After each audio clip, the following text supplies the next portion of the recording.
I am very thankful to you कि आप लोग मेरी बातों में थोड़ा सा इंटरेस्ट ले रहे हो। आज जब मैं खड़ा हूँ 31 दिसंबर 2023, मन किया कि कुछ बातें आपसे शेयर करूँ। नव वर्ष जिसका हम इंतज़ार करते हैं कि वो आए और हम कुछ नए प्रण करें, कुछ नया करने की बात सोचें।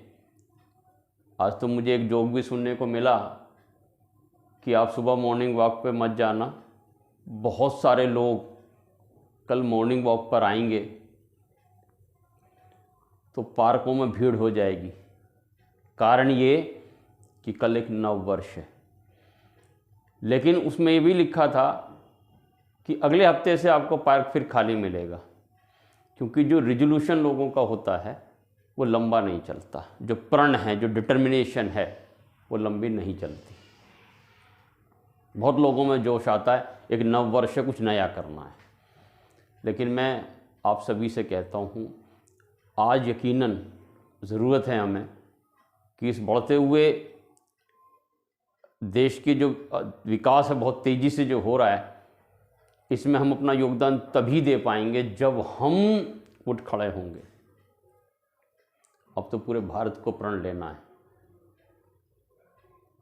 हम एक सही डायरेक्शन में बढ़ रहे हैं, मौका है, इस मौके को हमें हाथ से जाने नहीं देना। हर भारतवासी, हर इंडियन जो भारतीय व्यक्ति है, भारतीय नागरिक है, ये उसकी जिम्मेदारी है कि अगर देश विकास कर रहा है तो उसमें अपना जो भी योगदान हो सकता है वो दे। मैं बड़ा योगदान की बात नहीं कर रहा हूँ। हर लेवल पर कई गरीब आदमी ये सोच सकते हैं कि हम देश के विकास में क्या योगदान देंगे। आप दे सकते हैं। आप अपने आसपास के पर्यावरण को साफ रखने में मदद कर सकते हैं। आप व्यवस्था को बनाने में मदद कर सकते हैं। आप मेट्रो में, इंडियन रेलवे में, इंडियन एयरलाइंस में, एयरपोर्ट पर, जहाँ भी आपका जाना होता है, वहाँ पर एक व्यवस्था बनाने में, जिससे कि हमारे भारत के सम्मान को ठेस ना पहुँचे। कोई भारतीय, कोई भी विदेशी आदमी जब भारत में आता है, हमारे हवाई अड्डों को देखता है, हमारे रेलवे स्टेशन को देखता है, हमारे मेट्रो स्टेशन को देखता है, तो उसको लगना चाहिए कि यहाँ पर सभ्य समाज रहता है, यहाँ पे लोग पढ़े लिखे हैं। पढ़े लिखे नहीं भी हैं तब भी कोई बात नहीं। देश के सम्मान के लिए, राष्ट्र के सम्मान के लिए हमें खड़ा होना पड़ेगा। ये आपकी जिम्मेदारी। हम अपनी जिम्मेदारियों से नहीं भाग सकते। हर आदमी का देश के विकास में योगदान होता है। बहुत छोटे तबके पे जो लोग रह रहे हैं, उनका योगदान यही हो सकता है कि आप अपने देश के सम्मान के लिए खड़े हो जाएं, ना गंदगी करें, ना होने दें। आज भारत को स्वच्छता की ज़रूरत है। भारत अगर साफ़ सुथरा होगा तो FDI आएगा, फॉरेन डायरेक्ट इन्वेस्टमेंट आएगा, भारत में निवेश बढ़ेगा, भारत में उद्योग धंधे बढ़ेंगे, भारत में मेडिकल टूरिज़्म तो बढ़ ही रहा है, भारत में अध्यात्म टूरिज़्म भी बढ़ने वाला है। भारत में हर चीज़ की अपार संभावनाएं हैं। हमारे देश के जो बड़े नेता हैं, मैं नाम किसी का नहीं लूँगा, लेकिन वो सभी इस बात का आह्वान कर रहे हैं कि अब उठ खड़े होने का समय आ गया है। आप जिस भी लेवल पर हैं, आप जो भी योगदान देश के विकास में कर सकते हैं वो आप करें। एक जिम्मेदार नागरिक बने।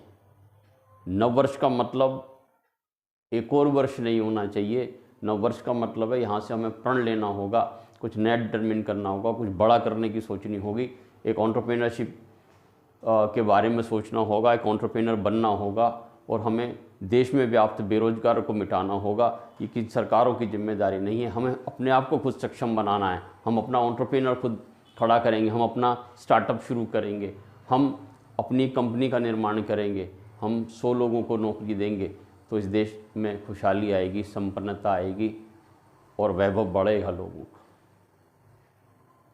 हमारे देश में टैलेंट की कोई कमी नहीं है। आज विश्व की बड़ी से बड़ी नामी ग्रामी कंपनियां, उनके जो CEO हैं, चीफ एग्जीक्यूटिव ऑफिसर हैं, वो भारतीय हैं। भारतीय लोगों के टैलेंट का लोहा आज पूरा विश्व मानता है। तो हर पढ़ा लिखा आदमी, उसको नॉलेज है, ज्ञान है, टेक्नोलॉजी के बारे में बहुत बड़ा ज्ञान है, उनकी जिम्मेदारी है कि वो आगे आएँ और बढ़ते हुए देश के साथ कदम से कदम मिलाकर हमारे देश की तरक्की को और रफ्तार दें।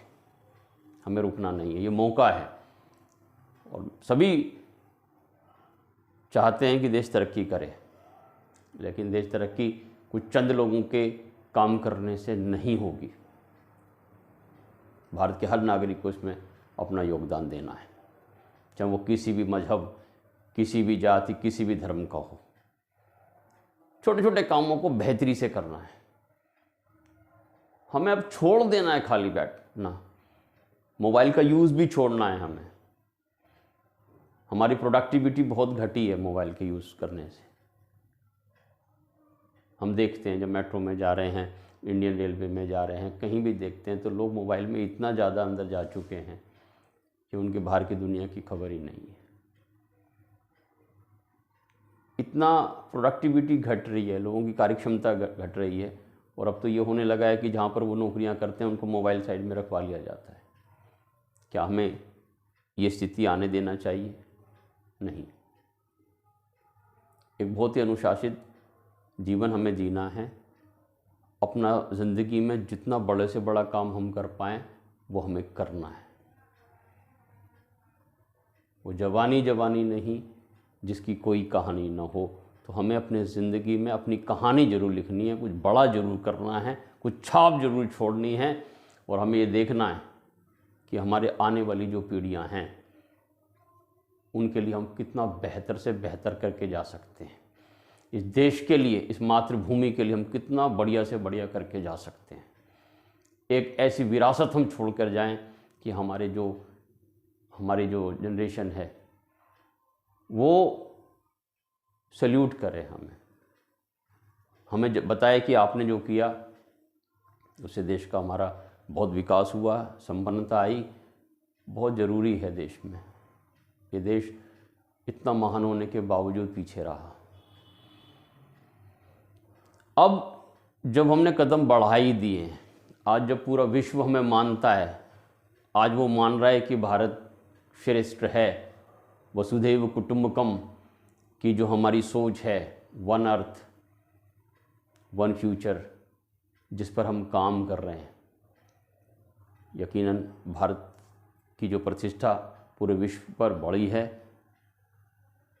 वो कुछ चंद लोगों के योगदान से नहीं बल्कि हम सभी के योगदान से हुई है। हमें योगदान देना होगा, अच्छे लोगों को चुनना होगा, चुनकर उनको हमें जिम्मेदार लोगों को चुनना होगा। और ये देश सोने की चिड़िया था, दोबारा से सोने की चिड़िया बन जाएगा। यहाँ सामर्थ्य की कमी नहीं है, यहाँ हर आदमी के अंदर भीतर हनुमान बैठे हैं। हमें उन हनुमान जी को उनकी याद दिलानी है, हर उसकी ताकत को याद दिलाना है। आप लोग सब टैलेंटेड हैं, बट आपको सिर्फ आगे आना है।